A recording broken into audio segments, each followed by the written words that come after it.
Hello everyone, welcome back to my channel. So today we discuss about since we are discussing about the web APIs or creating web APIs. So in that case, we have to also know about Postman.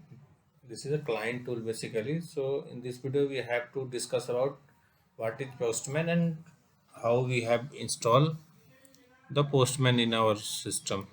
Right. So let's start. So install the Postman. Basically, here is the link I have mentioned here.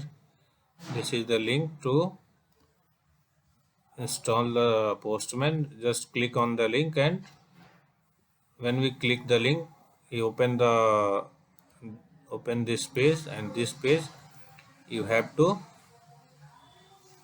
here we have to there is Windows 62-bit exe, so you have to click on that and install the exe and download in your system.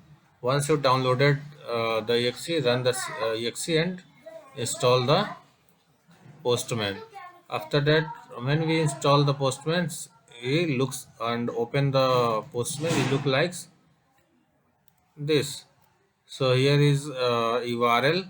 You have click on new and create the your API request, either get, post or put.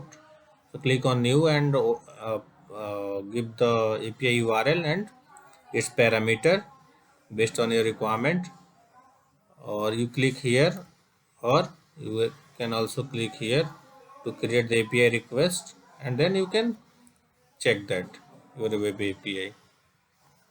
So here use a Postman. Basically, Postman is a API testing tool. You have to test your web API through Postman, right? So either you get, post or put or any other things, right? You have to check that. Next one is Postman provide the complete and nice interface to work with the APIs. There is a good interface and very user friendly, right? So you have to use Postman. The third one, we can also create a relationship between the tables. Through Postman, we also create the same things.